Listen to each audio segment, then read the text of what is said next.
विद्यार्थियों, पिछले वीडियो में हमने प्रमुख पश्चिमी विचारक हॉब्स के प्रमुख विचारों के बारे में डिस्कस किया था और उसमें हमने देखा था कि तीन जो संविदावादी विचारक हैं, हॉब्स, लॉक और रूसो, वो सामाजिक समझौते के माध्यम से राज्य की उत्पत्ति मानते हैं। तो उसी क्रम में हॉब्स के पश्चात जॉन लॉक का नंबर आता है और आज के इस वीडियो में हम जॉन लॉक के प्रमुख विचारों के बारे में डिस्कस करेंगे। जॉन लॉक का सामान्य परिचय, उनकी प्रसिद्ध पुस्तकें, प्रमुख अध्ययन पद्धतियाँ, मानव स्वभाव के संबंध में विचार, प्राकृतिक अवस्था, प्राकृतिक नियम, सामाजिक समझौते का कारण, सामाजिक समझौते का स्वरूप, लॉक के दर्शन में व्यक्तिवादी तत्व। तो इन सब के बारे में आज के इस वीडियो में हम डिस्कस करेंगे। जॉन लॉक का जन्म है वो 1632 में एक मध्यम परिवार में हुआ था। इंग्लैंड के समरसेट काउंटी के रिंगटन नामक स्थान पर। लॉक के पिता एक काउंटी के जस्टिस ऑफ द पीस कार्यालय में क्लर्क के पद पर कार्यरत थे और एक प्रकार से जब इंग्लैंड में स्टुअर्ट राजा चार्ल्स प्रथम के विरुद्ध दीर्घ संसद ने युद्ध प्रारंभ किया तो संसद की ओर से लड़ने वाली घुड़सवार सेना में उसके पिता ने कैप्टन के पद पर कार्य किया था। बालक जॉन लॉक की प्रारंभिक शिक्षा घर पर ही संपन्न हुई। फिर उसे वेस्टमिंस्टर मठ के स्कूल में शिक्षा प्राप्त कराई गई। 1660 में लॉक ने ऑक्सफोर्ड विश्वविद्यालय में प्रवेश किया, लेकिन उसे परंपरागत जो शिक्षा थी उसमें कोई रुचि नहीं थी। वह देकार्ते की रचनाओं से अवश्य प्रभावित हुआ। उसमें तत्व मीमांसा में रुचि उत्पन्न हुई। 1632 में जन्म हुआ और 1704 में उनकी मृत्यु हुई। अब यदि हम जॉन लॉक की प्रसिद्ध पुस्तकों की यदि बात करें तो जॉन लॉक की मानव स्वभाव के संबंध में विचार, शासन पर 2 निबंध, सहिष्णुता पर पहला पत्र, सहिष्णुता पर दूसरा पत्र, सहिष्णुता पर तीसरा पत्र, शिक्षा के संबंध में विचार पुस्तक, कैरोटिना के संविधान पर निबंध, इन पुस्तकों का जो संपादन है वो जॉन लॉक के द्वारा किया गया। वाहन जो प्रसिद्ध विचारक हैं, विद्वान हैं, उन्होंने जॉन लॉक की जो सबसे प्रसिद्ध रचना थी शासन पर 2 निबंध, उसको एक प्रकार से दुनाली बंदूक की संज्ञा दी है। इसके अंतर्गत एक नाली जो रॉबर्ट फिल्मर की पुस्तक पेट्रियार्क है उसके विरोध में है, जिसके अंतर्गत रॉबर्ट फिल्मर ने राजा के दैवीय अधिकारों का समर्थन किया है। तो दूसरी नाली जो है वो होब्स के निरंकुशतावाद पर प्रहार करती है। इस प्रकार वाहन ने जॉन लॉक की जो प्रसिद्ध पुस्तक है शासन पर 2 निबंध, उसको 2 नाली बंदूक की संज्ञा दी है।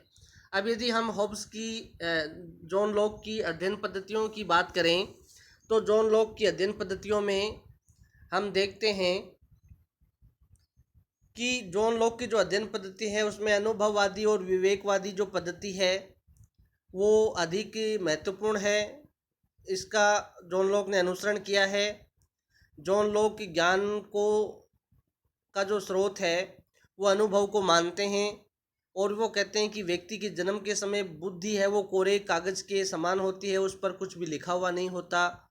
जो ज्ञान प्राप्त होता है वो केवल हमें अनुभव के द्वारा ही प्राप्त होता है। अतः जॉन लॉक को एक प्रकार से अनुभववाद का जनक है वो भी कहा जाता है। जॉन लॉक के ऊपर किन किन का प्रभाव पड़ा, तो इसमें हम देखते हैं कि 2 चीज़ों का जॉन लॉक के ऊपर गहरा प्रभाव पड़ा। पहला तो ये है कि 1688 की जो इंग्लैंड की जो गौरवपूर्ण क्रांति हुई उसका उनके ऊपर गहरा प्रभाव पड़ा, और दूसरा रिचर्ड हुकर के इस विचार से प्रभावित थे कि सरकार जन सहमति पर आधारित होती है और नागरिकों के कल्याण के लिए कार्य करती है। इन 2 चीज़ों के मस्तिष्क के ऊपर पड़ी। अब यदि बात करें तो मैंने आपको पहले भी बताया है कि हॉब्स, लॉक और रूसो तीनों ये संविदावादी विचारक हैं और तीनों ही राज्य की उत्पत्ति जो है वो सामाजिक समझौते के माध्यम से मानते हैं। सामाजिक समझौते में प्राकृतिक अवस्था कैसी थी, प्राकृतिक अवस्था का मतलब है कि जब राज्य की उत्पत्ति हुई उससे पहले की अवस्था कैसी थी, प्राकृतिक अवस्था का जो मनुष्य था उसका स्वभाव कैसा था, कौन कौन से प्राकृतिक नियम उन नागरिकों को प्राप्त थे, सामाजिक समझौता है वो किन किन के मध्य हुआ, उसका स्वरूप कैसा था, सामाजिक समझौता होने के पश्चात किस प्रकार का राज्य बना। ये सारी चीज़ें हमें जॉन लॉक के सामाजिक समझौते के अंतर्गत देखने का प्रयास करेंगे। तो सबसे पहले यदि बात करें तो प्राकृतिक अवस्था जो है, लॉक ने प्राकृतिक अवस्था का चित्रण करते हुए कहा है कि प्राकृतिक अवस्था जो थी वो एक शांतिपूर्ण अवस्था थी जो परस्पर सद्भावना, प्रेम, सौहार्द और सहयोग पर आधारित थी। प्राकृतिक अवस्था में एक प्राकृतिक नियम था जिसके अनुसार सभी नागरिक कार्य करते थे। वो प्राकृतिक नियम क्या था कि तुम दूसरों के प्रति वैसा ही व्यवहार करो जो तुम दूसरों से अपने प्रति चाहते हो। यानी ये प्राकृतिक नियम प्राकृतिक अवस्था में विद्यमान था कि तुम दूसरों के प्रति वैसा ही बर्ताव करो या व्यवहार करो जो तुम दूसरों से अपने प्रति अवस्था में। एक प्रकार से जॉन लॉक ने ये बताया है कि ये नियम भी था और नागरिकों को 3 प्रकार के अधिकार प्राप्त थे: जीवन का अधिकार, स्वतंत्रता का अधिकार, संपत्ति का अधिकार। लेकिन प्राकृतिक अवस्था थी, इसमें कुछ असुविधाएं थी। असुविधाएं क्या थी? असुविधाएं ये थी कि ये जो 3 प्रकार के अधिकार नागरिकों को प्राप्त थे, जीवन, स्वतंत्रता और संपत्ति, तो इन तीनों अधिकारों को परिभाषित करने वाली कोई शक्ति नहीं थी कि ये अधिकार क्या हैं। और दूसरा, यदि कोई व्यक्ति इन अधिकारों का उल्लंघन करता था तो किसी प्रकार की कोई दंडित करने वाली शक्ति का अभाव था या संस्था का अभाव था। इस प्रकार ये असुविधा थी। इस असुविधा को दूर करने के लिए नागरिक हैं वो एक जगह पर एकत्रित होते हैं और सामाजिक समझौता करते हैं। अब देखिए, ये जो प्राकृतिक अवस्था थी इसका जो मनुष्य था उसका स्वभाव कैसा था।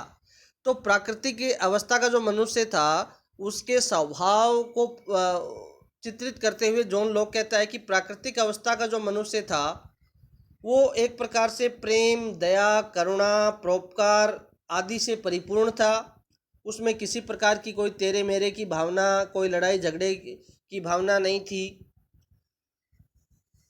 अब देखिए, सामाजिक समझौते का क्या कारण था, क्यों सामाजिक समझौता करना पड़ा। तो इसके लिए जॉन लॉक हैं वो बतलाते हैं कि प्राकृतिक अवस्था में 3 प्रकार की असुविधाएं थी जिनको दूर करने के लिए नागरिकों ने समझौता किया। पहला तो ये था कि प्राकृतिक नियमों को परिभाषित करने वाली कोई संस्था नहीं थी, उस संस्था का अभाव था। दूसरा, नियमों को लागू करने वाली कोई संस्था नहीं थी। तीसरा, नियमों का उल्लंघन करने पर दंड देने वाली कोई संस्था नहीं थी, इस संस्था का अभाव था। तो ये 3 प्रकार की जो असुविधाएं नागरिकों को प्राकृतिक अवस्था में थी, इनको दूर करने के लिए नागरिक हैं वो एक जगह पर एकत्रित होते हैं और सामाजिक समझौता करते हैं। अब देखिए, सामाजिक समझौते का जो स्वरूप है, यदि हम थोड़ा सा इसके संबंध में बात करें हॉब्स की, तो हॉब्स ने ये कहा था कि मनुष्य एक जगह पर एकत्रित हुए और एकत्रित होकर आपस में सामाजिक समझौता किया और सामाजिक समझौता करने के बाद में जो शक्ति है वो संप्रभु को सौंप दी। तो लोगों ने आपस में सामाजिक समझौता किया और शक्ति संप्रभु को सौंप दी। सारी की सारी शक्ति संप्रभु को सौंप दी तो कैसा संप्रभु बना? हॉब्स के अनुसार निरंकुश संप्रभु बना। अब जॉन लॉक है वो 2 प्रकार के सामाजिक समझौते की बात करता है। डॉक्टर आशीर्वादम कहते हैं कि प्रथम जो सामाजिक समझौता है उसके माध्यम से नागरिक समाज यानी सिविल सोसाइटी का जन्म होता है। वो अपनी प्राकृतिक अवस्था का अंत करते हैं और नागरिक आपस में सामाजिक समझौता करते हैं जिससे सिविल सोसाइटी या नागरिक समाज का जन्म होता है। दूसरे सामाजिक समझौते में सरकार की स्थापना की जाती है, यानी सभी नागरिक एक स्थान पर एकत्रित होते हैं और आपस में सामाजिक समझौता करके कुछ शक्तियां नागरिक समाज को प्रदान करते हैं जिसमें से प्राकृतिक अवस्था का अंत हो जाता है और सभी नागरिक हैं वो नागरिक समाज में प्रवेश करते हैं। यानी पहला जो सामाजिक समझौता है वो नागरिकों के बीच में होता है जिससे सिविल सोसाइटी यानी नागरिक समाज का जन्म होता है। दूसरा जो सामाजिक समझौता होता है वो जनता और जो सरकार है या जो संप्रभु है उसके मध्य होता है। दूसरा सामाजिक समझौता नागरिक समाज और सरकार के बीच होता है, जिसके अंतर्गत नागरिक समाज अपनी शक्तियों का समर्पण सरकार को कर देता है।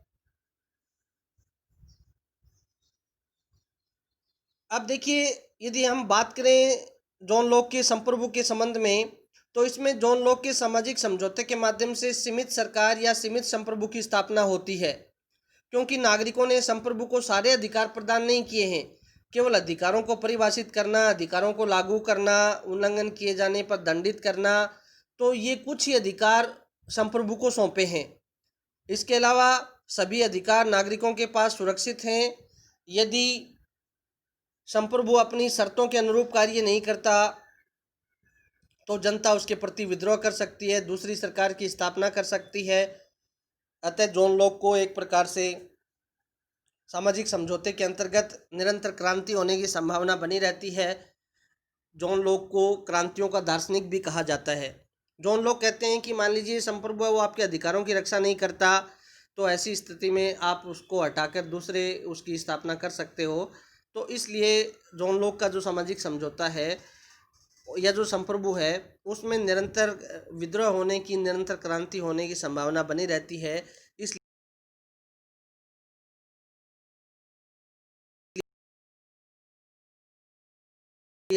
तो सबसे पहले तो जॉन लॉक ने संपत्ति का अर्थ बतलाया है कि प्रकृति में जो सुविधाएं नागरिकों को उनके विकास के लिए उपलब्ध होती हैं, जॉन लॉक उनको संपत्ति की संज्ञा देता है।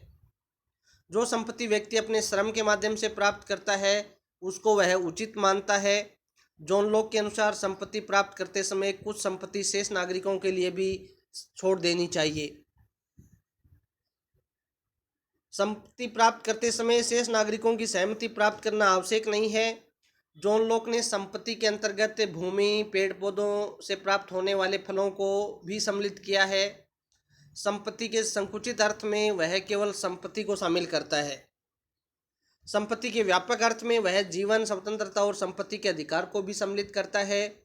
जॉन लॉक का किसी भी व्यक्ति को संपत्ति नष्ट करने का अधिकार है वो जॉन लॉक प्रदान नहीं करता है।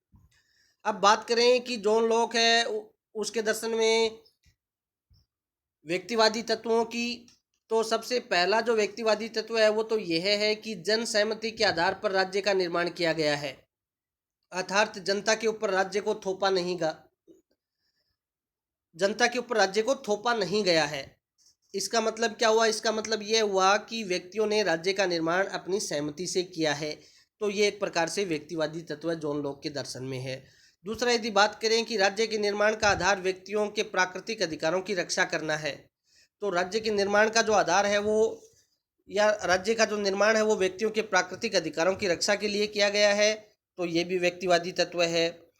तीसरा जो सबसे महत्वपूर्ण जो है वो है जॉन लॉक नागरिकों को विद्रोह का अधिकार प्रदान करता है, अर्थात जब सरकार अपने शर्तों का उल्लंघन करती है तो ऐसी स्थिति में नागरिक उसके प्रति विद्रोह कर सकते हैं। तो नागरिकों को जॉन लॉक विद्रोह का अधिकार भी प्रदान करता है, तो ये भी एक प्रकार से व्यक्तिवादी तत्व है। राज्य को सीमित शक्तियां या अधिकार जॉन लॉक प्रदान करता है, असीमित अधिकार प्रदान नहीं करता, तो ये भी एक प्रकार का व्यक्तिवादी तत्व है। राज्य द्वारा व्यक्तिगत धार्मिक स्वतंत्रता का समर्थन करना, अर्थात जॉन लॉक का राज्य सभी नागरिकों को धार्मिक अंतःकरण की स्वतंत्रता प्रदान करता है। सभी व्यक्ति अपनी इच्छा अनुसार किसी भी धर्म की उपासना कर सकते हैं। तो इसमें हम देखें कि व्यक्ति की इच्छा के ऊपर छोड़ा गया है, व्यक्ति के ऊपर कुछ थोपा नहीं गया है। तो इस प्रकार हम कह सकते हैं कि लॉक का जो दर्शन है उदारवादी या जो व्यक्तिवादी तत्व हैं वो निहित हैं। राज्य के संबंध में यदि लॉक के विचारों की बात करें तो राज्य के निर्माण का आधार जनसहमति है। लोक राज्य को सीमित शक्तियां प्रदान करता है। लोक वैधानिक राज्य का समर्थन करता है, अर्थात राज्य द्वारा निर्मित कानूनों को ही वो सर्वोच्चता प्रदान करता है। लोक का यह जो कथन है ये प्रसिद्ध है कि जहाँ कानून का उल्लंघन होता है, अंत होता है, वहाँ अत्याचार प्रारंभ हो जाते हैं। लोक धार्मिक सहिष्णु राज्य का समर्थन करता है, अर्थात राज्य धार्मिक मामलों में किसी भी प्रकार का कोई हस्तक्षेप नहीं करता। लोक के अनुसार सरकार के जो अंग हैं वो 3 प्रकार के हैं। लोक ने प्राकृतिक अधिकारों की व्याख्या करने, उनको लागू करने और उल्लंघन करने पर दंडित करने के आधार पर सरकार के 3 अंग बतलाए हैं। पहला विधायिका, दूसरा कार्यपालिका और तीसरा संघीय शक्ति। तो इस प्रकार आज के जॉन लॉक के जो प्रमुख विचार है, आगे के जो वीडियो हैं वो इसी क्रम में जारी रहेंगे। धन्यवाद।